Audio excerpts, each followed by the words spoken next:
Hi friends, welcome to foodies of Andhra. మీలో ఎవరైనా మొదటిసారిగా నా వీడియో చూస్తున్నట్లయితే సబ్స్క్రైబ్ చేయడం మర్చిపోకండి. సబ్స్క్రైబ్ చేసిన తర్వాత పక్కనే ఉన్న బెల్ ఐకాన్ క్లిక్ చేయండి. క్లిక్ చేసిన తర్వాత ఆల్ అని వస్తుంది, అది కూడా క్లిక్ చేస్తే నేను ఏ వీడియో పెట్టినా మీకు వెంటనే నోటిఫికేషన్ వస్తుంది.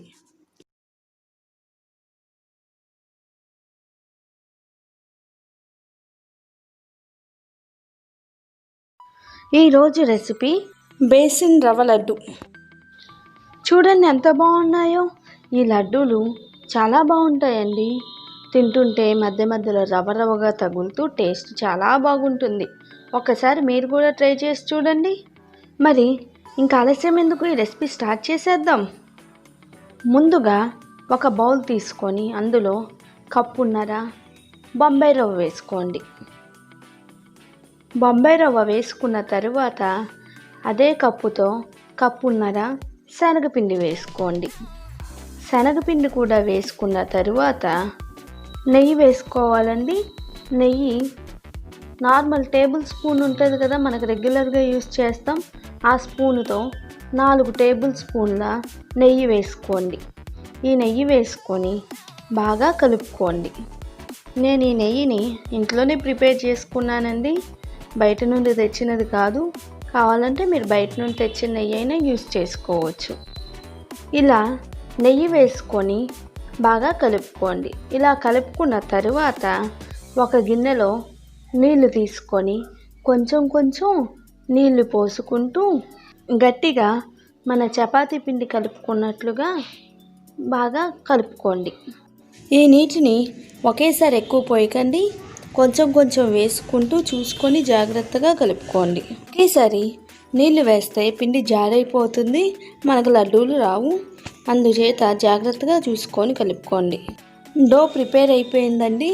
ఇలా గట్టిగా డోలాగా చేసుకున్న తరువాత ఒక ప్లేట్ తీసుకొని ఈ పిండిని చిన్న చిన్న సిలిండర్ షేపుల్లో చేసుకొని ప్లేట్లో పక్కన పెట్టుకోండి. చూడండి నేను ఎలా చేశాను, సిలిండర్ షేప్లో అలా చేస్తే సరిపోతుంది. అలా ముద్దలుగా చేసుకున్నాయి. ఇలాగే మన దగ్గర ఉన్న పిండి మొత్తాన్ని సిలిండర్ షేప్లో చిన్న చిన్న బాల్స్లా చేసుకొని పక్కన పెట్టుకోండి.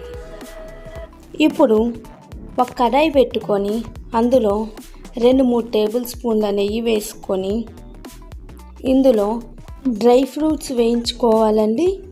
అందుకోసం నేను బాదం సన్నగా తరిగి పెట్టుకున్నాను. 10 నుండి 12 బాదం తీసుకున్నానండి.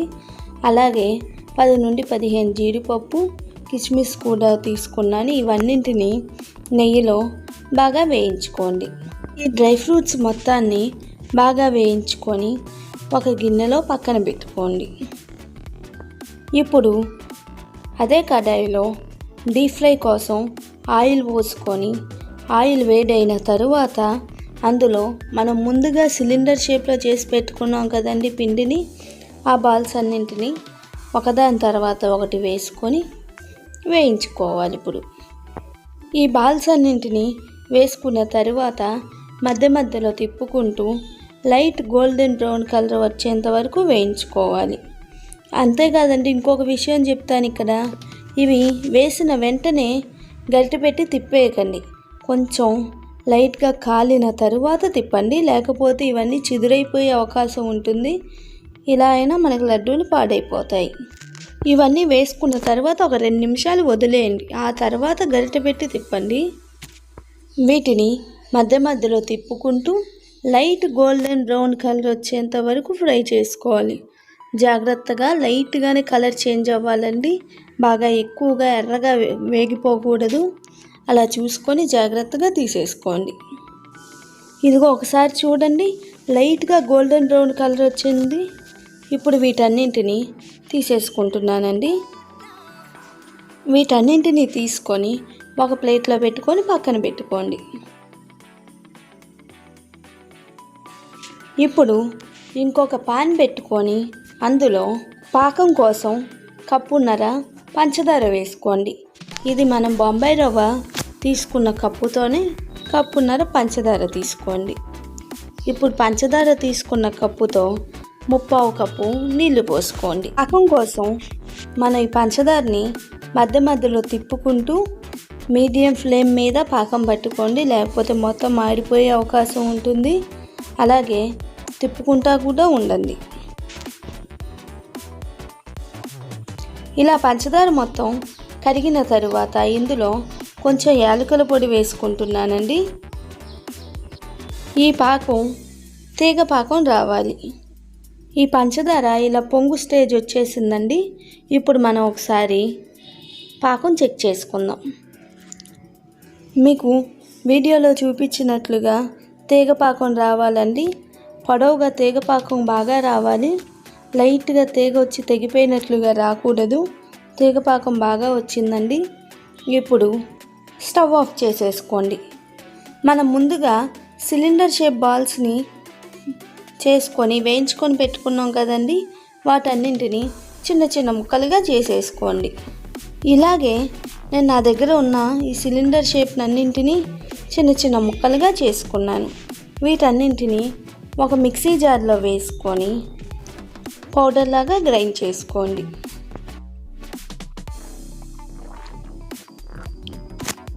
చూడండి, నేను గ్రైండ్ చేసుకొని తెచ్చుకున్నాను.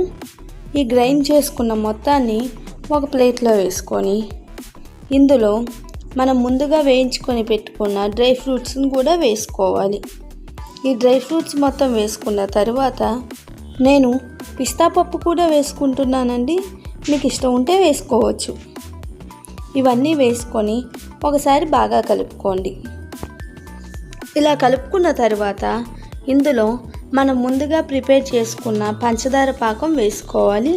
ఈ పాకం పూర్తిగా చల్లగా ఉండకూడదు, అలా బాగా వేడిగా కూడా ఉండకూడదు. లైట్ హీట్ ఉండాలి. గోరువెచ్చగా ఉంటే సరిపోతుంది.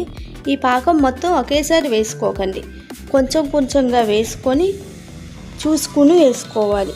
ఈ పాకాన్ని ఒకేసారి ఎక్కువ వేసుకోకండి. అలా వేసుకుంటే మనకు లడ్డూలు వచ్చే ఛాన్స్ చాలా తక్కువ, పాడైపోతాయి లడ్డూలు. అలాగే వేడి పాకం కూడా వేసుకోకండి. గోరువెచ్చగా ఉన్న పాకాన్ని కొంచెం కొంచెంగా చూసుకుంటూ వేసుకోండి. ఇలా పాకం కొంచెం కొంచెంగా చూసుకొని వేసుకొని బాగా కలుపుకోండి.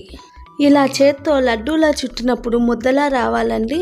అలా వస్తే కరెక్ట్ కన్సిస్టెన్సీ వచ్చినట్లు. అలా వచ్చినప్పుడు ఇంకా పాకం వేసుకోకండి, ఇంకా ఆపేయండి. ఇప్పుడు ఉన్న పిండి మొత్తాన్ని కొంచెం కొంచెం తీసుకొని చిన్న చిన్న లడ్డూలాగా చుట్టుకోండి. చూడండి ఎంత బాగున్నాయి ఈ లడ్డూలు. చాలా చాలా బాగుంటాయి. అందరికీ నచ్చుతాయి కూడా. మీరు కూడా మీ ఇంట్లో పిల్లలకి చేసి పెట్టండి, చాలా ఇష్టంగా తింటారు. ఇలాగే ఉన్న పిండి మొత్తాన్ని చిన్న చిన్న లడ్డూల్లాగా చేసుకోండి.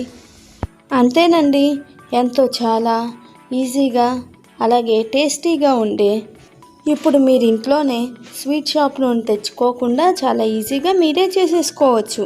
అలాగే నా వీడియో ఇంప్రూవ్మెంట్ కోసం మీ సజెషన్స్ ఏమైనా ఉంటే కామెంట్ చేసి చెప్పండి. నేను ఇంప్రూవ్ చేసుకోవడానికి ట్రై చేస్తాను. మీకు ఈ వీడియో నచ్చితే లైక్ చేయండి, షేర్ చేయండి, అలాగే సబ్స్క్రైబ్ చేయండి, అలాగే కామెంట్ కూడా చేయండి.